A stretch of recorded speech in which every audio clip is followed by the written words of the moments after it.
ద్వితీయోపదేశకాండాన్ని మనం ముగించుకొని జాషువాకు వస్తున్నాం. సో జాషువాలో ఉన్నటువంటి విషయాలు మనం ఈవేళ చూడడానికి ప్రయత్నం చేద్దాం.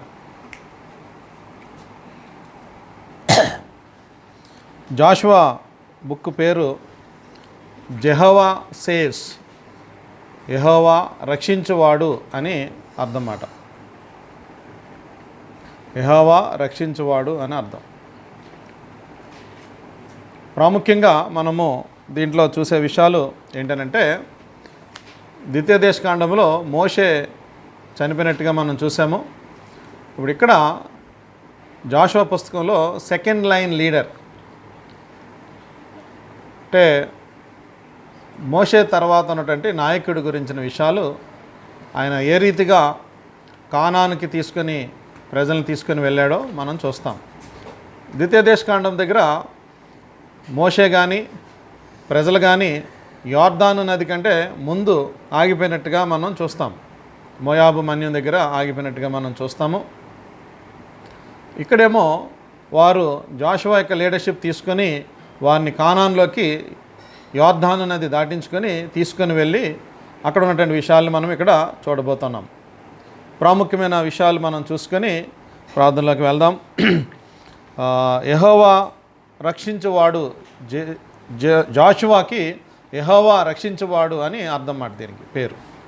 అయితే ఇక్కడ ప్రాముఖ్యంగా ఈ జాషువాని సంఖ్యాకాండము 27వ అధ్యాయము 12 నుంచి 23 వచనాల్లో ఉన్నటువంటి వచనాలు చూస్తే మనం ఇప్పుడు చూడద్దు. కానీ దాంట్లో మోజెస్ అంటే మోషే సెకండ్ లైన్ లీడరు ఎలాగైతే జాషువాని ఎన్నుకుంటాడో అక్కడ రాస్తాడనమాట. సంఖ్యాకాండము 27వ అధ్యాయము 12 నుంచి 23 వచనాలు, అక్కడే జాషువాని ఏర్పాటు చేసుకోవడము, ఆ విషయాల గురించిన విషయాలు ప్రస్తావన మనం అక్కడ చూస్తాం.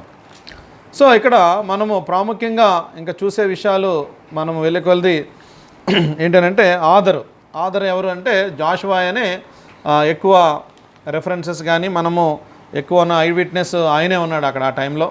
ప్లస్ ఇంకోటి ఏంటంటే ఇక్కడ కొంచెము ద్వితీయోపదేశకాండం అంటే డిట్రానమీ కూడా లాస్ట్ చనిపోయే ఆయన మోజెస్ చనిపోయే టైము, ఆ ముందు ఆ తర్వాత చనిపోయిన విషయాలు కూడా మోజెస్ రాయలేదు.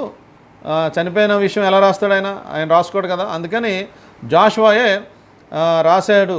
జాషువా ఆ చివరి అధ్యాయాలు కూడా అంటే ద్వితీయోపదేశకాండంలో ఉన్నటువంటి చివరి అధ్యాయాలు కూడా జాషువా రాశాడు అనేటువంటి విషయాలు మనం చూస్తాం. దాని తర్వాత జాషువా పుస్తకం కూడా ఐ విట్నెస్ ఆయనే ఉన్నాడు. ఈయన నాయకుడిగా ఎన్నుకోబడినటువంటి సమయము లేకపోతే వయసు మనం చూస్తే అరౌండ్ 90 ఇయర్స్, అంటే 90 సంవత్సరాలు జాషువాకి వచ్చినప్పుడు దేవుడు ఆయన సెకండ్ లైన్ లీడర్గా మోజెస్ ద్వారాగా అపాయింట్ చేయమని లేకపోతే అపాయింట్ చేయబడడానికి అవకాశము దేవుడు ఇచ్చాడన్నమాట. ఇది మనము ప్రాముఖ్యంగా చూస్తాం. ఇంకా ఈ జాషువా ఎప్పుడు పుట్టాడు, ఎక్కడ పుట్టాడు అనేది కూడా కొంచెం ప్రాముఖ్యమైన విషయమే. ఎందుకనంటే 430 సంవత్సరాలు ఇశ్రాయేలు ప్రజలు అరణ్యంలో వారు అదే ఐగుప్తులో వారు ఉన్నారనేటువంటి విషయం మనము ఆదికాండం చివరి అధ్యాయం నుంచి మనం చూడడం జరిగింది. కాబట్టి ఈ ఐగుప్తులోనే ఈ జాషువా పుట్టడం జరిగింది అన్నమాట. ఐగుప్తులోనే పుట్టాడు, అక్కడే ఎదిగాడు. అయితే సమయం వచ్చినప్పుడల్లా తగిన సమయం రాగానే దేవుడు అపాయింట్ చేశాడు. సో ఆ అపాయింట్మెంటు, ఆ పరిస్థితులు మనము సంఖ్యాకాండంలో మనం చూస్తున్నాం. ఇందాక చెప్పిన రెఫరెన్స్లో మనం చూడొచ్చు. ఇంకా ప్రాముఖ్యమైన సత్యాలు ఏంటంటే దేవుడు మోజెస్కి బిఫోర్ హ్యాండ్గానే చెప్పాడు. మోజెస్ కూడా ఒప్పుకొని సెకండ్ లైన్లో లీడర్ని తయారు చేయడంలో, ట్రైనింగ్ ఇవ్వడంలో కూడా మోజెస్ ఉత్తీర్ణత చెందాడని మనం చెప్పొచ్చు ఇక్కడ మనం ఆ విషయంలోకి వచ్చేసరికి. ఎందుకనంటే చాలాసార్లు ఎప్పుడైతే సెకండ్ లైన్ లీడర్షిప్ లేదో, అంటే వెనకాల ఇంకొక నాయకుడిని తయారు చేసేటువంటి నాయకుడు కాకపోతే కొంతమంది స్కాలర్స్ ఏమంటారంటే he is not at all A leader అంటారు. మళ్ళీ చెప్తున్నాను, ఒక నాయకుడు తన తర్వాత లేకపోతే తన బ్రతికున్నటువంటి కాలంలోనే వెనకాల వాళ్ళని తయారు చేసుకోకపోతే, అంటే తర్వాత వెనకాల ఉన్నటువంటి వారిని మనం తయారు చేయకపోతే ఆ ఉన్నటువంటి నాయకుడు అసలు నాయకుడే కాదు అని అంటారన్నమాట. ఎందుకనంటే ఆయన ఎప్పుడైతే గతించిపోతాడో పరిచర్య కానీ సంఘం కానీ లేకపోతే అది ఏది అప్పగించినప్పటికీ కూడా అది అక్కడితోటే అంతమైపోతుంది అన్నమాట. అందుకనే ఒక నాయకుడు ఎప్పుడూ కూడా ఒక డిసైపుల్ని తయారు చేయాలి, ఒక శిష్యుడిని తయారు చేయాలి. ఆ శిష్యుడు ఏమవుతాడు అని అంటే అనతి కాలంలోనే నాయకుడు అవుతాడు తర్వాత. అంటే ఎందుకంటే ఒక నాయకుడి దగ్గర ట్రైనింగ్ అవుతూ ఉన్నప్పుడు ఆ యొక్క ట్రైనింగ్ ప్రాసెస్ అవుతున్న టైంకి దేవుడు హెచ్చించి ఆ నాయకుడి తర్వాత సెకండ్ లైన్ లీడర్ లేకపోతే రెండోగా తరపున నాయకుడిగా అవడానికి లేకపోతే ఆ యొక్క విషయాలు కూడా మనం అక్కడ చూస్తాము. అది మనం ఇక్కడ జాషువాలో మనం చక్కగా ఆ జాషువా పుస్తకంలో మనం దాన్ని చాలా స్పష్టంగా మనం చూస్తాం. ఇంకా బ్యాక్గ్రౌండ్కి వచ్చేటప్పటికల్లా మనం చూస్తే 40 సంవత్సరాలు అరణ్య యాత్ర, దాని తర్వాత ఎడారి యాత్ర, ఇవన్నీ ముగించుకొని మోయాబు ఆ ప్రాంతం దగ్గరికి వచ్చేటప్పటికల్లా మోజెస్ చనిపోవడము, దాని తర్వాత ఈయన లీడర్షిప్ తీసుకోవడం కూడా మనము ఇది బ్యాక్గ్రౌండ్ మేజర్గా. దాని తర్వాత ఇక్కడి నుంచి వారు యోర్దాను నది దాటి దేవుడు వాగ్దానం చేసిన కానాను ప్రాంతంలో ప్రవేశించడము, దేవుడు ఏమేమైతే ఇన్స్ట్రక్షన్స్ ఇచ్చాడో ఆ విషయాలు కూడా మనం దీంట్లో చూడబోతున్నాం. ప్రాముఖ్యంగా మొదటి అధ్యాయము మనము చాలా ఇంపార్టెంట్ అధ్యాయం ఇది. ఎందుకనంటే ఎంతమంది ప్రజల్ని మోజెస్ యొక్క నాయకత్వంలో ఉన్నటువంటి నాయకుడు నడిపిస్తున్నప్పుడు జాషువా దగ్గరుండి చూసాడనమాట. వాళ్ళ తిరుగుబాటు కానీ, వాళ్ళ యొక్క అంటే దేవుణ్ణి అంగీకరించకపోవడం కానీ, సనుగడం కానీ, గొనగడం కానీ, దాని తర్వాత దేవునికి విధేయత చూపించకపోవడం కానీ, ఇవన్నీ చూస్తూ వచ్చాడు దగ్గరుండి. దాని తర్వాత అక్కడికి ముందుగా వెళ్ళొచ్చారు కదా, స్పైస్ని పంపించినప్పుడు 10 మంది వెళ్ళినప్పుడు ఇద్దరు కాలేబు జాషువా ఒక వింగ్ అయిపోయారు, రిమైనింగ్ వాళ్ళందరూ ఒక వింగ్ అయిపోయారు. ఆ టైంలో కూడా ప్రజల యొక్క ఇది చూసినప్పుడు నేను నాయకుడిగా వీళ్ళ దగ్గర నేను ఉండలేనేమో అని అనుకున్నాడు అన్నమాట. కానీ దేవుడు మోజెస్ అయిపోయిన తర్వాత, అంటే మోజెస్ చనిపోయిన తర్వాత మొదటి అధ్యాయంలో మనం ఏం చూస్తామంటే జాషువాలో తనని ధైర్యపరిచినట్టుగా మనం చూస్తాం. అంటే తను వాగ్దానాలు ఇచ్చి మాట్లాడుతూ నీకు మోజెస్కి ఎలాగైతే నేను తోడుగా ఉన్నానో నీకును అలా తోడుగా ఉంటాను అనేటువంటి చక్కటి వాగ్దానాలు ఇచ్చి ఆయన బలపరిచాడు. కుడిమికి కానీ ఎలపం కానీ వెళ్ళొద్దు, నేను ఏదైతే నిబంధన ఇచ్చానో ఆ నిబంధనను నువ్వు ముందుకి సాగాలి లేకపోతే ముందుకి కొనసాగాలి అనేటువంటి విషయాలు మనం చూస్తాం. దీన్ని మనం ఇక్కడ కొంత బ్యాక్గ్రౌండ్లో మనం ఇలా చూడొచ్చు. దాని తర్వాత ప్రాముఖ్యంగా ఇంకా కీ పీపుల్ ఎవరున్నారు అంటే ఈ పుస్తకంలో కీ పీపుల్ ఎవరు అని అంటే జాషువా మొదట కీ పీపుల్. ఎందుకంటే ఆయన ద్వారాగానే ముందు రావడము, ప్రామిస్ ల్యాండ్కి తీసుకుని వెళ్ళడం కూడా జరుగుతుంది. రెండవ కీ పీపుల్ ఏంటంటే రాహాబు వేశ్య. 2వ అధ్యాయము 6వ వచనం, 2వ అధ్యాయము, దాని తర్వాత 6వ అధ్యాయము 17, 22, 23, 25 వచనాల్లో రాహాబు యొక్క పాత్ర మనము చాలా కీ పాత్రగా మనం చూస్తాం. అంటే ఒక జెంటైలు అంటే ఒక అన్య స్త్రీగా ఉంటుంది, కానీ విశ్వాసాన్ని ఉపయోగించినప్పుడు, విశ్వాసాన్ని ముందుకు తీసుకుని వెళ్ళినప్పుడు అక్కడ ఎంత చక్కటి విషయాల్ని మనము రాహాబు యొక్క లైఫ్లో మనం చూస్తామన్నమాట. అంటే అది ఒక్కొక్క అధ్యాయం మనం చదువుతూ వెళ్తే చాలా అద్భుతంగా ఉంటుంది, కానీ మనము చూడగలిగినంత వరకు చూస్తున్నామాట. ఇప్పుడు పాత నిబంధనలో 3 అన్యులు అంటే యూదులు కాకుండా ఉన్నవారు, పాత నిబంధనలో 3 యూదులు కాలేని వారు దేవుణ్ణి అంటే ప్రభువును నమ్ముకుంటూ ఉంటారు. మొదటి వ్యక్తి మనం ఇక్కడ చూస్తాము, ఎవరు? రాహాబు. అంటే ఎర్రని దారము అంటే యేసు ప్రభు రక్తానికి సాదృశ్యంగా ఎర్రని దారం కడితే ఆ ఫ్యామిలీని నేను వదిలిపెడతాను అని జాషువా ఆమెకి వాగ్దానం ఇవ్వడం, ఇవన్నీ కూడా మనము చూస్తామన్నమాట. రాహాబు అంటే gentile lady but believed in the lord, దేవుని యందు విశ్వాసం ఉంచింది. రెండవది ఎవరు అని అంటే రూతు, మోయాబు స్త్రీ, మోయాబురాలు. సో నయాముతో ఉన్నటువంటి సంబంధాన్ని బట్టి ఆమె కోడలుగా ఉంటూ దేవుణ్ణి ఎరిగిన స్త్రీగా ప్రభువుని అంగీకరించినటువంటి స్త్రీగా మనం చూస్తాం. అంటే కృపనుంది అన్నమాట. దేవుడు అన్యురాలని చేర్చుకోవడము దేవుని యొక్క కృపగా మనం చూస్తాం. రాహాబునేమో రక్తంతో అంటే రక్తము పోల్చినప్పుడు యేసుక్రీస్తు ప్రభువారి యొక్క రక్తానికి సాదృశ్యంగా, అంటే ఇవన్నీ ఎలగారికలుగా ఉన్నాయి అక్కడ, కానీ మనం అండర్స్టాండ్ చేసుకోవడానికి మాట. అంటే ముందుగా సిగ్నిఫికెన్స్గా మనం చూస్తే రూత్ ఏమో దేవుని గ్రేస్ మాట. అంటే బీయింగ్ జెంటైల్ లేడీ అంటే entered in to the God's kingdom అన్నమాట. మూడో వ్యక్తి ఎవరనంటే Naaman, is also a gentile.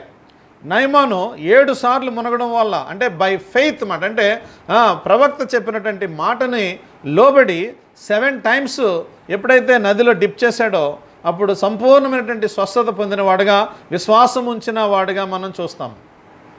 So అంటే ఈ ముగ్గురు అన్యులు దేవుణ్ణి విశ్వాసము ద్వారాగా వారు ఏం చేయబడ్డారంటే ముందుకి దేవుని యొక్క రాజ్యంలోనికి వారసులుగా చేర్చబడ్డారు. అలాగే మనకి ఇక్కడ రాహాబు కీ పర్సన్గా మనం చూస్తాం. దాని తర్వాత ఇంకొక వ్యక్తి మనం చూస్తాం కీ పర్సన్ ఇక్కడ ఆకాన్ స్టోరీ మనం చాలాసార్లు విన్నాం. ఏంటి ఆకాన్ అంటే డిజొబీడియన్స్ మాట. ఆకాన్ ఏంటంటే వెళ్ళినప్పుడు చెప్పాడు మాట, చక్కగా దేవుడు చెప్పాడు, అన్నీ కూడా చాలా క్లియర్ ఇన్స్ట్రక్షన్స్ ఉన్నాయి. అక్కడ విషయాలు ఏమి కూడా దొంగిలించద్దు, అక్కడ ఏమి కూడా తీసుకొని రావద్దు, అక్కడ వస్తువులు కానీ ఏమి తీసుకొని రావద్దు అని చాలా క్లియర్ ఇన్ఫర్మేషన్ ఉన్నప్పటికీ కూడా ఆకాన్ ఏం చేస్తాడంటే చూచి ఆశించి, ఈ పదాలు వాడతాడు రెండు కూడా, చూచి ఆశించి. సో ఆకాను 7వ అధ్యాయంలో మనము 22 దాని తర్వాత 22-20లో కూడా మనం చూస్తాం. 7వ అధ్యాయము దాని తర్వాత 22-20లో కూడా ఆకాన్ యొక్క కీ పర్సన్ అనమాట. అంటే బ్యాటిల్ ఓడిపోవడము, దాని తర్వాత ఆయన మొత్తము అందరూ దేవుడు ఆయన బయలుపరచడము ఆయన తప్పుని, దాని తర్వాత ఆయన్ని రాళ్ళతో కొట్టి చంపి అక్కడ కాల్చేసి కుప్పగా పోసేస్తారన్నమాట. ఇది ఆకాను యొక్క కీ పర్సన్. దాని తర్వాత ఫిన్హాస్ కూడా చాలా ఇంపార్టెంట్ కీ పర్సన్ ఇక్కడ. ఈయన కూడా ఎందుకనంటే ప్రీస్ట్ అండ్ సన్ ఆఫ్ ఎలియాజర్కి కొడుకు యాజకుడిగా ఉంటాడు. అంటే వెంటనే ఫిన్హాస్ అక్కడ జరుగుతున్నటువంటి సంఘటనలు చూసినప్పుడు చాలా రోషం కలిగిన వాడుగా, పౌరుషం కలిగిన వాడుగా వెళ్ళి వాళ్ళని చంపేస్తాడనమాట. అపవిత్రతని చూడలేనివాడు, దేవుడు ఏదైతే సహించలేకపోతున్నాడో అదే సహించలేనటువంటి స్వభావం కలిగినటువంటి వాడు ఫిన్హాస్. సో ఈయన కూడా కీ పర్సన్ అనమాట. అంటే వీళ్ళు చాలా ప్రాముఖ్యమైనటువంటి వ్యక్తులుగా మనం చూస్తామన్నమాట. దాని తర్వాత ఎలియాజర్ ఎవరు అంటే సన్ ఆఫ్ అహరోన్ యొక్క కుమారుడు. ఈయన యాజకత్వాన్ని తీసుకుని ఉంటాడు అనమాట. అహరోన్ తర్వాత మోషే, వీళ్ళందరూ మనము ఆ టైం అయిపోయిన తర్వాత వాళ్ళ యొక్క పీరియడ్ అయిపోయిన తర్వాత నెక్స్ట్ లైన్ లీడర్స్ మాట వీళ్ళందరూ. అంటే అహరోను, ఇటు పక్కనేమో జాషువా, దాని తర్వాత ఇక్కడేమో ఫిన్హాస్, వీళ్ళందరూ కూడా అంటే నెక్స్ట్ యంగర్ జనరేషన్లో ఉన్నటువంటి వారిని దేవుడు నెక్స్ట్ లెవెల్ ఆఫ్ లీడర్షిప్కి తీసుకుని వస్తున్నట్టుగా మనం చూస్తాం. వీళ్ళు కీ పర్సన్స్ మాట వీళ్ళందరూ కూడా. సో వీరి యొక్క జీవితాల్లో, వారి యొక్క పరిస్థితుల్లో, వారి యొక్క విషయాలలో మనం చూస్తే వారు అద్భుతమైనటువంటి పరిచర్య చేశారు. ఒకటి వారు అద్భుతమైన పరిచర్య చేయడానికి గల కారణం ఏంటంటే ప్రభువారిని సంపూర్ణంగా విధేయతతో దేవుడు చెప్పినట్లుగా వాక్యానుసారమైనటువంటి భక్తి చేయడానికి ఇష్టపడ్డారు. వాక్యానుసారమైన భక్తి చేయలేని వారు ఆకాను చనిపోయినట్టుగా చూస్తాం. ఒక్క ఆకాను మాత్రమే కాకుండా ఫ్యామిలీని వాళ్ళు రాయలతో కొట్టి అక్కడ పెట్టి తగలపెట్టేస్తారు. ఎప్పుడైతే దేవుడి చేత విధేయతగా దేవుని వాక్యానికి విధేయత చూపించిన వాళ్ళు ఉన్నారో నెక్స్ట్ లైన్ లీడర్స్ అయ్యారన్నమాట వాళ్ళు. అంటే అంతకుముందు చిన్నపిల్లలుగా ఉన్నారు, యవనస్తులుగా ఉన్నారు, తగిన వయసు రాగానే వారికి చక్కటి రోల్స్ని ప్లే చేసేటువంటి ఆధిక్యతను దేవుడు వారికి అనుగ్రహించాడు. అద్భుతమైనటువంటి అప్లికేషన్ అన్నమాట. మనం కూడా అంటే విధేయత చూపించే వారంగా, వాక్యాన్ని సంపూర్ణంగా నమ్మేటువంటి వారంగా, వాక్యానికి విధేయత చూపించే వారంగా మనము చిన్నతనం నుండి కూడా విధేయత చూపిస్తూ దేవుడు చెప్పినట్లుగా ముందుకి మనం నడుస్తూ వెళ్తుంటుంటే తగిన సమయం రాగానే దేవుడు చక్కగా హెచ్చిస్తాడు, చక్కగా బలపరుస్తాడు, ముందుకి తీసుకుని వస్తాడు, నడిపిస్తాడు. ఇంకా ప్రాముఖ్యంగా ఇంకా నెక్స్ట్ మనం వెళ్తే హిస్టారికల్ అండ్ థియలాజికల్ థీమ్స్ ఏంటి? ప్రాముఖ్యంగా హిస్టారికల్ అండ్ థియలాజికల్ థీమ్స్ ఏంటంటే దేవుడు వాగ్దానం చేసినటువంటి వాగ్దాన భూమిని స్వతంత్రించుకోవడం. ఎక్కడ వాగ్దానం చేశాడు అని అంటే అబ్రహాము దగ్గర వాగ్దానం చేశాడు, నీ సంతతిని విస్తరింపజేస్తాను, అనేక జనములకు నువ్వు తండ్రి అవుతావు. అంటే ఈ వాగ్దానాలన్నీ కూడా వాగ్దాన రూపముగా, వాగ్దానమునకు ఆధారభూతుడిగా ఈయన మనం చూస్తాం. ఈయన అంటే ఇక్కడ ఈ పుస్తకంలో God's faithfulness to fulfil his promise.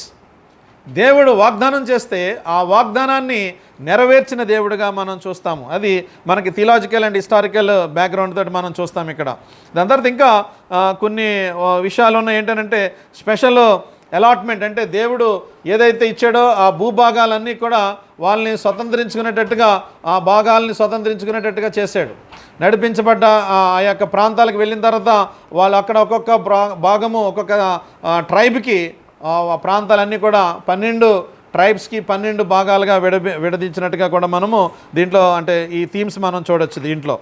ఇంకా ప్రాముఖ్యమైనటువంటి కీ డాక్ట్రిన్స్, సిద్ధాంతపరమైనవి ఏమున్నాయి ఈ పుస్తకంలో అంటే కీ డాక్ట్రిన్స్ ఏంటనంటే ప్రాముఖ్యంగా సేమ్ మళ్ళీ God's faithfulness in giving the promise land to Abraham's descendants. అబ్రహాంకి ఏదైతే వాగ్దానం చేశాడో అదే కీ డాక్ట్రిన్ కూడా. అంటే సిద్ధాంతమైన విషయం ఏంటంటే వాగ్దానము, వాగ్దాన నెరవేర్పు, ఈ రెండు మనం చూస్తామట. దేవుడు ఏదైనా సరే మన జీవితాల్లో అయినా సరే ఒక వాగ్దానం కానీ ఒక ప్రామిస్ లేఖనాల్లోంచి మనం చదువుతున్నప్పుడు, దేవుడు మనతోటి మాట్లాడుతున్నప్పుడు అది నమ్మదగిన దేవుడు, మన జీవితాల్లో నెరవేర్చేటువంటి దేవుడు, అంటే అది కార్యరూపంలోకి తీసుకుని వచ్చేటువంటి దేవుడిగా కూడా మనము చూస్తాము. ఇది మనము ప్రాముఖ్యంగా సిద్ధాంతపరమైన విషయాలు. ఇంకా కీ క్యారెక్టర్స్, అంటే కీ క్యారెక్టర్స్లో అంటే ఏంటి, గాడ్ క్యారెక్టర్ ఏంటి ప్రాముఖ్యంగా ఈ పుస్తకం అంతట్లోనూ ఆయన సిద్ధాంతపరమైన చూసాము. క్యారెక్టర్ ఏంటనంటే God is Holi, God is Holi, దేవుడు పరిశుద్ధుడు అనేటువంటిది చూస్తాము. 24వ అధ్యాయము 19వ వచనంలో మనం చూస్తాం గాడ్ ఈజ్ హోలీ, దేవుడు పరిశుద్ధుడు అనేటువంటి విషయాన్ని మనం ఇక్కడ చూస్తాం. దాని తర్వాత గాడ్ ఈజ్ జెలస్, చాలా తృష్ణ కలిగిన వాడు, అంటే జెలస్ అంటే ఆశ కలిగిన వాడు, జెలస్ అంటే కోరిక కలిగిన వాడు. అదే సమయంలో జెలస్ అంటే దేవుడు చాలా ఇవ్వడంలో కానీ వాగ్దానాల్లో కానీ నెరవేర్పుల్లో కానీ ఆయన చాలా ఆశ కలిగిన వ్యక్తిగా మనము చూస్తాము. గాడ్ ఈజ్ జెలస్ 24:19లో మనం చూస్తాం. దాని తర్వాత గాడ్ ఈజ్ ప్రామిస్ కీపర్, అంటే కీ క్యారెక్టర్స్ అన్నమాట. అంటే దేవుడు యొక్క గుణలక్షణాలు ఈ పుస్తకంలో ఏం చూడొచ్చానంటే God is a promise keeper. ఆయన 22:4లో చూస్తాము. దాని తర్వాత 23:14లో కూడా చూస్తాం. అంటే వాగ్దానాల్ని ఇచ్చిన తర్వాత ఆయన నమ్మదగిన దేవుడిగా మనం చూస్తాము. దాని తర్వాత గాడ్ ఈజ్ ప్రావిడెంట్ కేర్ అన్నమాట, అంటే చక్కగా పోషించేవాడు, ప్రొవైడరు, ప్రావిడెంట్ కేర్ అన్నమాట. 7వ అధ్యాయము 14వ వచనము, 21వ అధ్యాయము 45వ వచనంలో చూస్తాం గాడ్ ఈజ్ ప్రావిడెంట్ కేర్ లేదా providence, God is A provider అని కూడా మనం చూస్తాం. అంటే దేవుడికి క్యారెక్టర్స్ మాట ఇవి. గాడ్ ఈజ్ ర్యాత్ఫుల్ ఎక్కడ చూస్తాము, ఆకాన్ కేసులో చూస్తాం ఈ పుస్తకంలో. God is faithful. ఏంటి ర్యాత్ఫుల్ అంటే పాపమును సహించలేనివాడు, పాపమును చూడలేనివాడు. అంటే పాపము ఒక విధానంగా చెప్పినప్పుడు అది వినకపోతే ఆయన ఏ రీతిగా శిక్షణలోకి తీసుకొచ్చాడో కూడా గాడ్ ఈజ్ ర్యాత్ఫుల్. 10వ అధ్యాయము 25వ వచనము, 23వ అధ్యాయము 16వ వచనము. అంటే ఎందుకు వచనాలు ఓన్లీ మనం ఇస్తున్నామంటే జస్ట్ మీరు తర్వాతైనా వర్కౌట్ చేస్తారని. మీరు రాసుకుని తర్వాతైనా వర్కౌట్ చేస్తే మీకు కొంత కీ థాట్స్ వస్తాయి. నేను అన్ని వెంబడి వచ్చిన అన్నీ చెప్పాలంటే మనకున్న టైంలో మనం సరిపోదు. ఇంకా కీ వర్డ్స్ ఏంటంటే స్టోన్, అంటే జ్ఞాపక సూచనగా మనం ఏదైతే దాటొచ్చామో, మనం ఏదైతే పాతది దాటుకొని వచ్చామో దానికి ఏం చేయమంటాడంటే రాయిలు వేయమంటాడు అన్నమాట, స్టోన్స్ వేయమంటాడు. రిమెంబరెన్స్, రీకలెక్టింగ్, అంటే తర్వాత వాళ్ళు వచ్చినప్పుడు అది చూసినప్పుడు దేవుడు ఎంత చక్కటి ప్రొవైడింగ్ చేశాడో, చక్కగా నడిపించాడో, బలపరిచాడో అవన్నీ కూడా జ్ఞాపకం ఉంచేటువంటి రీతిగా ఇవి తీసుకొని వెళ్ళడానికి స్టోన్స్ వేయమని చెప్తాడు. 4వ అధ్యాయం నుంచి మనం చూస్తే 4, 3, 5, 9 దాని తర్వాత ఇలాగ ఒక్కొక్క వచనంలోని అక్కడ ఉన్నటువంటి స్టోన్స్ని అక్కడ వేసి వెళ్ళమని చెప్తా ఉంటాడు వాడు. ఇది కూడా జ్ఞాపకం. దాని తర్వాత విక్టరీ, ట్రంపెట్, బోరధ్వని, అంటే ట్రంపెట్స్ని చూపిస్తాడు. అక్కడ ఎరుకో గోడల్ని కూలిపోవడము, దాని తర్వాత అక్కడ జరిగినటువంటి సంఘటనలో ఉన్నటువంటి ఈవెంట్స్ని కూడా మనం చూస్తే దేవుడు ఎంత అద్భుతంగా ఓన్లీ కేవలము ఒక శబ్దం ద్వారాగా గోడల్ని కూలగొట్టినటువంటి వాడుగా కూడా మనం దీంట్లో చూస్తాం. ఇవన్నీ కూడా కీ వర్డ్స్గా మనం చూస్తాం. ఇన్హెరిటెన్స్ చాలా ప్రాముఖ్యమైన వర్డ్ ఈ జాషువాకి. ఇన్హెరిటెన్స్ అంటే భూభాగాన్ని స్వతంత్రించుకోవడం అన్నమాట, అంటే సొంతం చేసుకోవడం, ఇన్హెరిట్ చేసుకోవడం. నాది ఇది భూభాగం, అంటే దేవుడు ఏ భాగం అయితే ఇచ్చాడో ఆ భాగంలోనికి వెళ్ళిన తర్వాత ఇన్హెరిటెన్స్ అంటే దేవుడు ఇచ్చిన భాగాన్ని స్వతంత్రించుకోవడం మనం చూస్తాం. ఇంకా ప్రాముఖ్యంగా వస్తే ఇంటర్ప్రిటివ్ ఛాలెంజెస్ అంటే ఏంటి ఇక్కడ ఉన్నటువంటి ప్రాముఖ్యమైన ఛాలెంజెస్ ఏంటంటే కొంచెం అర్థం చేసుకోవడానికి కానీ ఇంటర్ప్రిటివ్గా కొంచెం ప్రాబ్లమేటిక్ ఉన్నటువంటి ప్యాసేజెస్ ఏంటంటే మిరాకిల్స్ బాగా ఇక్కడ బుక్లో అన్ని మిరాకిల్స్ ఎక్కువ కనబడుతుంటాయి మనకి. ఏంటిది? యోర్దాను నది దాటుతున్నప్పుడు యోర్దాను నీళ్ళు ఆగిపోతాయి, పడిపోకుండా పైనుంచి రాసి ఆగిపోతుందన్నమాట. అలాగా సో డ్రై ల్యాండ్లో వెళ్తారన్నమాట. అక్కడ మోషేకి ఎర్ర సముద్రాన్ని ఎలాగైతే పాయలు చేసాడో దేవుడు, ఇక్కడ జాషువాకి ఆ యోర్దాను నది ఆగిపోతుంది అన్నమాట. ఆ ఆరిన నేలలో వాళ్ళు వెళ్ళిపోతారు. అలాగా ఏకరాశిగా నిలబడిపోతుంది నీళ్ళన్నీ కూడా. That's a miracle. అది ఇప్పుడు ఇంటర్ప్రిటివ్ చేసినప్పుడు ఇప్పుడు ఉన్నాయా, ఇప్పుడు జరుగుతాయా, ఇప్పుడు ఎవరైనా చేయగలరు ఇలాగా అని ఇలా రకరకాల వాళ్ళు అడిగేటువంటి ప్రశ్నలు ఉన్నాయి. కానీ ఇవన్నీ కూడా ఏంటంటే దేవుడు it's a one time event. కొన్ని విషయాలు కొంతమంది దగ్గర వారు చేసింది ఏంటంటే వన్ టైం ఈవెంట్గా చూస్తామన్నమాట. ఎర్ర సముద్రాన్ని ఇప్పుడు పాయలు చేయొచ్చా మనం అంటే మనం చేయడం. దేవుడు అక్కడ అవసరం ఉంది కాబట్టి, మోషేకి దేవుడు వాడుకున్నాడు కాబట్టి, అక్కడ నీడు ప్లస్ మోజెస్ యొక్క థాట్ని మనం అక్కడ ఏం చూస్తామంటే ఇట్స్ అన్ ఎగ్జాంపుల్, అంటే ఒక మాదిరి అక్కడ మనకి చూపిస్తూ ఉన్నాడు. ఇంకా మనం చూస్తే మనం చూస్తే ఆ విషయాల్లో మనం చూస్తే జాషువా దగ్గరికి మనం ఇంకా రాహాబు వేశ్య రక్షణ పొందడం, ఇంటర్ప్రిటివ్ ఛాలెంజెస్ ఎలాగా బై ఫెయిత్ ఎలాగా అంటే ఇవన్నీ కూడా అంటే ముందు ఉన్నటువంటి విషయాలు, ఆమె విన్న విషయాలు, ఇవన్నీ చూస్తున్న విషయాలు మనము ఆమె అక్కడ అర్థమయ్యేటువంటి విషయాల్లోకి మనం తీసుకుని వస్తామన్నమాట. ఇంకా మనం చూస్తే జెరికో వాళ్ళు పడిపోవడం, ఇందాక మనం చెప్పాం కదా, జస్ట్ బోరధ్వని అంటే అక్కడ ఉన్నటువంటి విషయాలు చూస్తే 6వ అధ్యాయం 1 నుంచి 27 వరకు ఎరుకో గోడలు పడిపోవడం, కూలిపోవడము, ఇంటర్ప్రిటివ్ ఛాలెంజెస్ మాట. అంటే ఎలా జరిగింది అదంటే ఇట్స్ ఎ మిరకిల్, అంతే. It's a one time event కింద మనము దాన్ని చూడాలన్నమాట. దాని తర్వాత హెయిల్ స్టోన్స్ 10వ అధ్యాయంలో యుద్ధం జరుగుతుంది. యుద్ధం జరుగుతున్నప్పుడు అక్కడ హెయిల్ స్టోన్స్ పడతాయి అన్నమాట. అంటే వడగండ్లు పడతాయి. వడగండ్లు పడి అనేక మందిని చంపేస్తాడు మన దేవుడు. ఇట్స్ ఆల్సో ఇంటర్ప్రిటివ్ ఛాలెంజెస్ మాట. అంటే ఒకటి విషయము దేవుడు అలౌ చేస్తే కొన్ని విషయాలు అద్భుతాలు జరుగుతాయి. God allowed some miracles in the book of Jashuva. So ఇప్పుడు జరుగుతాయా అంటే దేవుడు ఒకవేళ అనుకుంటే చేస్తాడు. కరోనా ఉంది, ఇప్పుడు అనేక మంది స్వస్థత పొందుతున్నారు, అనేక మందిని చనిపోతున్నారు. ఈవెన్ బిలీవర్స్ సైతము చనిపోతున్నారు. ఈవెన్ బిలీవర్స్ డాక్టర్ కూడా చనిపోతున్నారు. ఇవన్నీ ఏంటంటే అంటే ఆయన ఏమనుకుంటాడో అది ఎలా చేయాలో అవి ఆయన చేయగలిగిన వాడు, స్వస్థత ఇవ్వగలిగిన వాడు, గాయమును కట్టేవాడు, గాయము చేసేవాడు కూడా ఆయనే అనేటువంటి విషయాలు మనము దీంట్లో ఇంటర్ప్రిటివ్ అంటే ఈ విషయాలు ఇంకా మనం చూసేటువంటి విషయాలు ఇక్కడ ప్రాముఖ్యమైన ఇంటర్ప్రిటివ్. ఇంకా నెక్స్ట్కి మనకి వచ్చేటప్పటికల్లా ఇంకా అవుట్లైన్, మనకి మేజర్ థాట్ అంతా కూడా అవుట్లైన్లోనే ఉంటుంది. అంతా కూడా అవుట్లైన్ మనము జాగ్రత్తగా మనం అవుట్లైన్ చేసుకోగలిగితే అంటే చూసుకోగలిగితే వండర్ఫుల్గా మనకి బుక్ మనకి అర్థమవుతుంది. జస్ట్ లాస్ట్ 5 minutesలో నేను ఈ అవుట్లైన్ మీకు కొంత క్లుప్తంగా నేను మీకు ఇవ్వడానికి నేను ప్రయత్నం చేస్తాను. చూడండి ఒకసారి. ఇంకా చెప్పాలంటే జాషువా బుక్ని మనము ఇంకా చూసేటువంటి విషయాలు ఏంటంటే విజయము అంటే విక్టరీకి సిగ్నిఫికెన్స్గా మనం చూస్తాం. విక్టరీకి సిగ్నిఫికెన్స్గా చూస్తాం. దాని తర్వాత ఇంకా మనం చూసేటువంటి 25 సంవత్సరాల చరిత్ర చెప్తుంది జాషువా బుక్. 25 years హిస్టరీని చూపిస్తుంది అన్నమాట. 1 నుంచి 13 అధ్యాయులు 5 సంవత్సరాల చరిత్ర చూపిస్తే మిగిలిన అధ్యాయులు 20 సంవత్సరాల చరిత్రను చూపిస్తుంది అన్నమాట. మొదటి 1 నుంచి 13 అధ్యాయులు 5 సంవత్సరాల చరిత్ర చూస్తే దాని తర్వాత మిగిలిన అధ్యాయులన్నీ కూడా 20 సంవత్సరాలు చరిత్రను చూపిస్తాం. మొత్తం టోటల్ 25 years ఆఫ్ హిస్టరీని చూస్తాం. అంటే మనం ఇంతకుముందు కూడా 430 years ఈజిప్ట్లో మనం చూస్తాము. దాని తర్వాత మోజెస్ యొక్క లైఫ్ టైం 120 years, 40. దాని తర్వాత ఇక్కడ మనం చూస్తే జాషువా లైఫ్ దగ్గరికి వచ్చేసరికల్లా 25 years లైఫ్ స్పాన్లో ఆయన లైఫ్ స్పాన్లో ఉన్నటువంటి ఇయర్స్ని మనం ఇక్కడ చూస్తామన్నమాట. ఇది కూడా చాలా ఇంపార్టెంట్ వ్యక్తులు, ప్రాముఖ్యమైన వ్యక్తి. మనం జాషువా కూడా మనం చూసాం కాబట్టి మోషే పరిచారకుడు, దాని తర్వాత మోజెస్ దగ్గర ట్రైన్ అయినవాడు. అంటే ట్రైనింగ్, లీడర్షిప్, డిసైపుల్షిప్ ఇది చాలా ఇంపార్టెంట్ అండి. ప్రజెంట్ డే చర్చ్లో కానీ, ప్రజెంట్ డే మనకు ఉన్నటువంటి పరిస్థితిలో కానీ వెనకాల వాళ్ళని తయారు చేసేటువంటి భాగ్యము దేవుడు సంఘంలో ఉన్నటువంటి నాయకులకి అప్పగించడం అనేటువంటిది చాలా అద్భుతమైన విషయం. ఎవరినైనా మనం తయారు చేయాలన్నమాట. అంటే మన వెనకాల ఉన్నటువంటి వారు, అంటే నేను ఓన్లీ పాస్టర్స్ తయారు చేసేవాళ్ళే కాదు, కానీ ఈవెన్ బిలీవర్స్ కూడా చక్కగా కొంత ఆత్మీయ పరిణితి చెందినటువంటి వారు తర్వాత వారిని వెనకాల వారిని తయారు చేయాలి.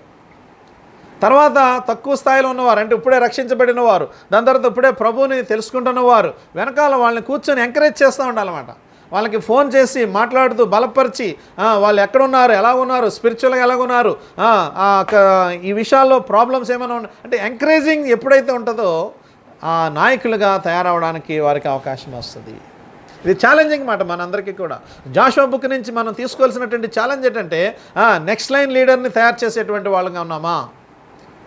రెండోది ఏంటంటే చక్కటి స్పోర్టివ్నెస్ని మనం నింపి ధైర్యంతో ముందుకు వెళ్ళే వాళ్ళని మనము ముందుకు నడిపించగలుగుతా ఉన్నామా. ఇలాంటివి మనము జాగ్రత్తగా అంటే అప్లికేషన్ ఓరియంటెడ్గా మనము చూడొచ్చు. దాని తర్వాత మేజర్గా మనకు ఉన్నటువంటి నేను చెప్పాను కదా అవుట్లైన్ ఏంటంటే 1 to 5 చాప్టర్స్. ఇది మీరు కొంచెం రాసుకున్నా పర్లేదు, జాగ్రత్తగా విన్నా పర్లేదు.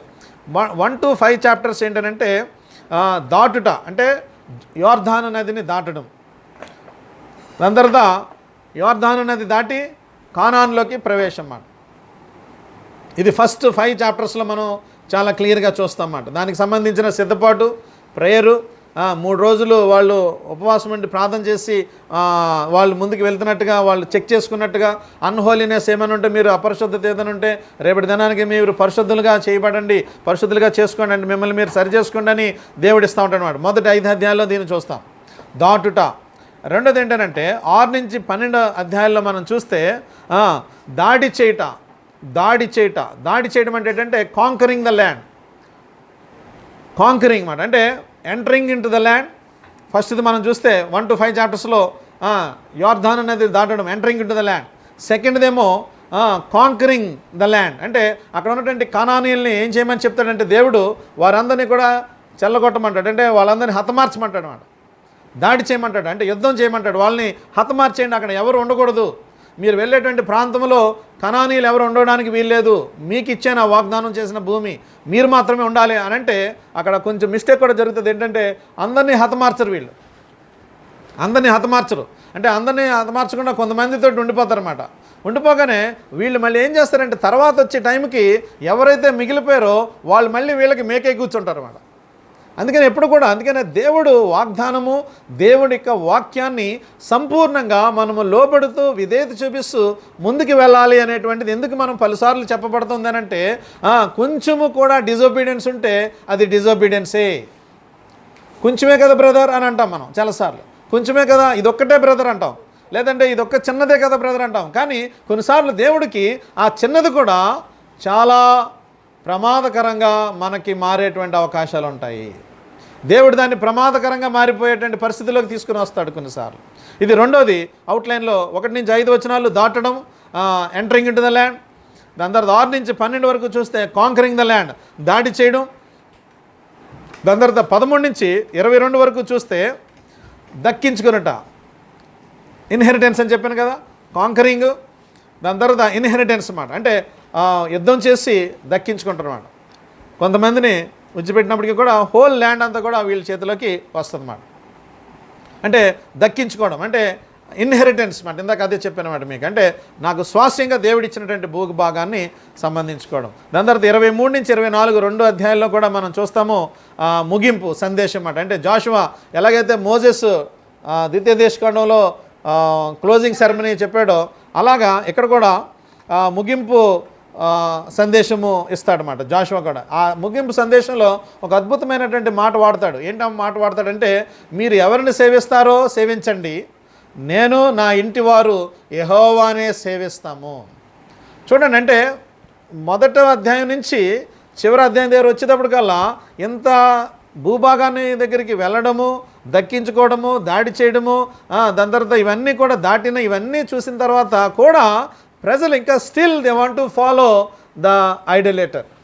అంటే విగ్రహ సంబంధమైన విషయాలు ఇంకా విడిచిపెట్టడానికి కానీ, ఆ కానానీయులతోటి సంబంధము కానీ వీళ్ళు విడిచిపెట్టడానికి ఇష్టపడట్లేదు మాట కొంతమంది. ఇంకా అంటే చాలాసార్లు మన జీవితాల్లో కూడా అదే జరుగుతుంది. అంటే దేవుడు అనేకమైన ఆశీర్వాదాలు ఇస్తున్నప్పటికీ, దేవుడు వాక్యంలోంచి మనల్ని బలపరుచినప్పటికీ, అనుదినము అనేకమైన రీతిలుగా వాక్యం అందించబడుతున్నప్పటికీ కూడా ఇంకా సిన్ఫుల్ లైఫ్ ఇంకా కొంచెం కంటిన్యూ చేసేటువంటి పరిస్థితులు మాట.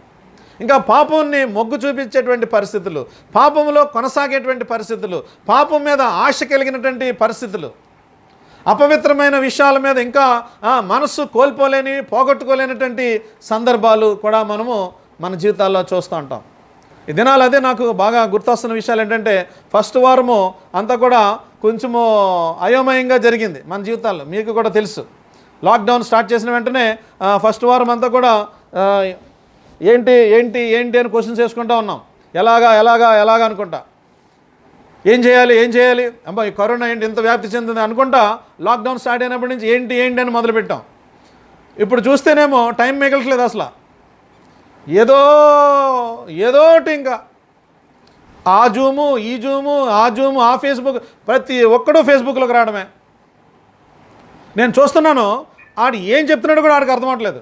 అంటే నేను ఈ మాటలు వాడకూడదు, అంటే ఇలా వాడకూడదు, కానీ నేను ఎందుకు వాడుతున్నానంటే ఏదేదో చెప్తున్నాడు. ఇంకా లైవ్ ఉంది కదా అని పెట్టేయడమే ఇంకా అందరూ. అంటే నా పాయింట్ ఏంటంటే పెట్టకూడదని కాదు, కానీ మన టైము అన్నీ చూసుకుంటూ కూర్చున్నాం అనుకోండి, వాగ్దానము, దేవుడి యొక్క సమయము మొత్తం అంతా కూడా అయిపోతుంది. చాలా ఇంపార్టెంట్ అండి ఈ విషయాలు. దేవుడు కొన్నిసార్లు మనకి చక్కటి అవకాశాలు అనుమతించినప్పుడు వాటిని వాడుకోకుండా మనం మిస్యూజ్ చేసుకుంటే దేవుడు క్షమించడు. పాపము చాలా జాగ్రత్తగా డీల్ చేయవలసినటువంటి ఏరియా ఇది. ఖాళీగా ఉన్నప్పుడు మనం చూసే విషయాలు, మనము దేవునితో గడిపే సమయాలు, ఇవన్నీ కూడా చాలా జాగ్రత్తగా కౌంటింగ్ జరుగుతూ ఉంది. ఏది పడితే అది వస్తుంది కదా అనుకుంటే అన్నీ చూసామనుకోండి, ఏమవుతుంది? సింపుల్ సామెత మనకు తెలిసింది, too many cooks the dish, too many cooks spoils the dish. లేదా మొత్తం పాడు చేసేస్తారు కదా. అనేక మంది వంటగాళ్ళు ఉన్నారనుకోండి, వంట పాడైపోద్ది. మంచిదే, అంటే ఈ ఫేస్బుక్ లైవ్ నేను తప్పని చెప్పట్లేదు, యూట్యూబ్ లైవ్ తప్పని చెప్పట్లేదు, నేనేం తప్పని చెప్పట్లేదు, కానీ వాళ్ళు లైవ్ ఇవ్వడం తప్పని చెప్పట్లేదు. మనం చూడడము ఎంతవరకు కావాలి, ఒక డిసిప్లిను, ఒక ఆర్డరు మనకి లేకపోతే ఏది పెడితే అది చూసుకుంటూ అలా వెళ్ళిపోతూ ఉన్నాం అనుకోండి, టైం అంతా కన్జ్యూమ్ అయిపోతుంది. జాగ్రత్త పడాలన్నమాట. అందుకనే అంటే లాస్ట్ అధ్యాయం దగ్గరికి వచ్చేటప్పటికల్లా జాషువా ఏమంటాడంటే, మీరు ఎవరిని సేవిస్తారో సేవించుకోండి. చూసారంటే ఒక విధంగా చెప్పాలంటే మోజెస్ లైఫ్ ఎండింగ్ వచ్చేటప్పటికల్లా పరిస్థితి ఎలాగుందో, జాషువా యొక్క లైఫ్ ఎండింగ్ వచ్చేటప్పటికల్లా పరిస్థితి ఎలాగుందంటే, మీరు ఎవరిని సేవిస్తారో సేవించుకోండి, నేను నా ఇంటి వారు యెహోవానే సేవిస్తాము. నేను నా ఇంటి వారు యెహోవానే సేవిస్తాము. ఛాలెంజింగ్ వర్స్ అండి ఇది. మనకి జాషువా నుంచి మనం తీసుకోవాల్సినటువంటి ఛాలెంజింగ్ ఏంటంటే, ఎలాంటి పరిస్థితులు ఉన్నా సరే దేవుడు నన్ను ప్రేమించాడు, దేవుడు నన్ను పాపము నుండి విడిపించాడు, దేవుడు నన్ను శాపము నుండి విడిపించాడు, పరసంబంధమైన భాగ్యాన్ని నాకు అనుగ్రహించాడు, నేను ప్రభువుని తప్ప నేను ఎవరిని నేను ఆరాధన చేయను. దట్స్ అ కమిట్మెంట్ అండి మనకు కావాలి. ఆ నిర్ణయం కావాలి. ఇంత చక్కటి భాగ్యం ఇస్తే కూడా ఈ భాగ్యాన్ని కూడా కొంతమంది కోల్పోతున్నాం. మనము అనుదినము చక్కటి భాగ్యం ఇస్తూ ఉంటుంటే మనం ఇంకా బిజీ లైఫ్. ఏం బిజీయో నాకు అర్థం అవ్వట్లేదండి, ఏం బిజీయో నాకు. ఒక గంట కూడా ప్రభువారికి వాక్యానికి మనం ఇవ్వకపోతే, ప్రార్థనా సమయానికి ఇవ్వకపోతే ఏంటి మనం సాధించేది? నెట్ లేదు, ఇంటర్నెట్ పరిస్థితి బాగలేదు, మొబైల్ లేదు అంటే నేను దేవుడు ఎక్స్క్యూజ్ చేస్తాడు. ఉండి కూడా if you are not using properly our time, then how can we count? దేవుడు మనల్ని ఏమడుగుతాడు రేపు పొద్దున్న? సంపాదించి మూటలు పెట్టామండి బీరువాలో బాగా మూటలు ఉన్నాయండి, మూటలు ఉన్నాయి కానీ గోతులో లేవండి మూటలు. ఇప్పుడు మనం గోతులోకి వెళ్ళిన తర్వాత మూట రాదండి మనతోటి. టైము మనము అంటే బుక్ని ఒక చక్కగా మనం అర్థం చేసుకుని దేవునితోటి మన సంబంధము ఎలా కలిగి ఉంటున్నాము. నాకు ఆ మాట, లాస్ట్ మాట నన్ను బాగా ఛాలెంజ్ చేసింది ఏంటంటే, మీరు ఎవరిని సేవిస్తారో సేవించండి, నేను నా ఇంటి వారు యెహోవానే సేవిస్తాను.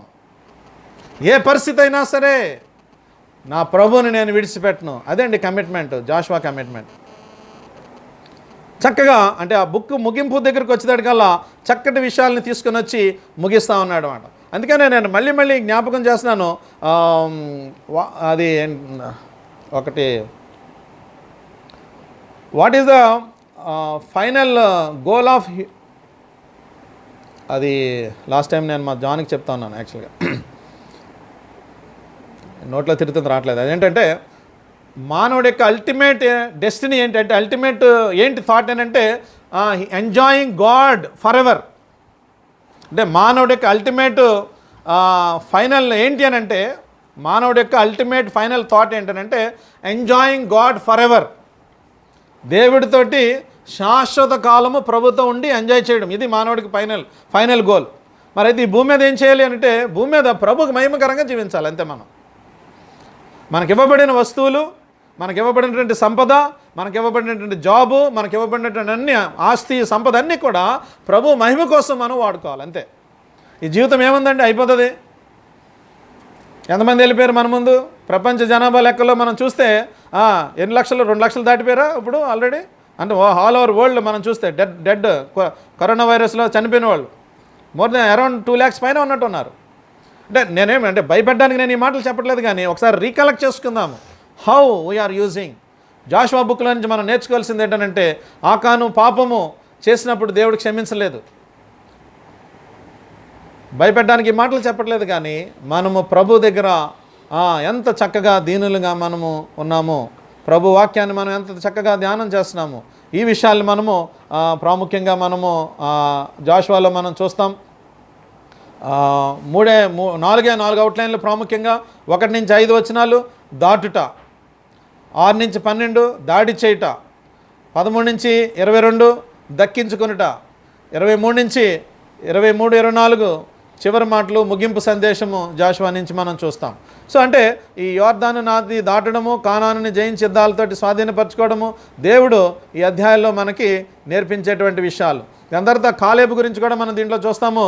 నిండు మనసుతో అనుసరించిన వాడు 6 సార్లు రాయబడింది. లాస్ట్ టైం నేను మీకు మెసేజ్ కూడా చెప్పాను దీని మీద, కాలేబు మీద. 6 times it was return in the word of God. యెహోవాను నిండు మనసుతో అనుసరించిన వాడు, యెహోవాను నిండు మనసుతోటి అనుసరించిన వాడు, యెహోవాను నిండు మనసుతోటి అనుసరించిన వాడు. అబ్బా, what a wonderful man of God అండి. వయసు పెరిగిపోయినా సరే ఇప్పుడు నాకు ఇవ్వండి, ఆ యొక్క కొండను నేను చూసుకుంటాను అంటున్నాడు అప్పుడు కూడా కదా. అంటే ఇవన్నీ బుక్స్లోని మనం చూసినప్పుడు మనం ఛాలెంజింగ్గా తీసుకోవాలి, సవాల్కరంగా తీసుకోవాలి. ద చీఫ్, ఇందాక మర్చిపోయాను కదా, జాన్ గుర్తు చేశాడు, the chief end of man is to glorify him for ever.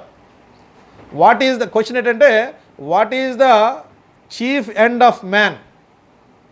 మానవుడి యొక్క చీఫ్ ఎండ్ ఆఫ్ మ్యాన్ ఏంటి అని అంటే, the chief end of man is to glorify him forever. అంతే, ఇంకా ఆయన్ని మహిమపరుస్తూ ఉండడమే మనం. సో జాషువా బుక్ల నుంచి మనం నేర్చుకునేవి ఏంటంటే, ఎన్ని పరిస్థితులు వచ్చినా దేవునితోటి నడిచిన వ్యక్తిగా ఆయన్ని మనం చూస్తున్నాము. అద్భుతమైన విషయాలండి ఇవి. చక్కగా దేవుని కొరకు తీర్మానం చేసుకుందాము. ప్రభువా, ఇది మాకు ఎందుకు అనుమతించారు ఇలాంటి పరిస్థితులు? ఇంకా పొడిగించబడుతుందా, తగ్గించబడుతుందా? ఏదైనా నీ చేతిలోనే ఉంది ప్రభువా. మేమేమి నేర్చుకోవాలి ఈ విషయాల్లో నుంచి? మేము ఎలాగా ఉపయోగపడాలి ఇతరులకి? మా ధనము కానీ, మా టైం కానీ, మా నిన్న ఆల్రెడీ మనకి బ్రదర్ చెప్పారు కదా, నేను అది అంతకుముందు కూడా ఆలోచన చేశాను. నిన్న మనకి ఆ బ్రదర్ చెప్పారు ఏమని, ఫిషర్ మ్యాన్ ఏం చేస్తాడంట, వేటకి వెళ్ళలేనప్పుడు వలలను బాగు చేసుకుంటూ ఉంటాడు. సో మనం ఇప్పుడు పరిస్థితి, మనం అంతా ఇంట్లో స్టక్ అయిపోయి ఉన్నాం ఎవరికి వాళ్ళము. అన్నీ work from home, worship from home, అన్నీ ఇంటికి నుంచే.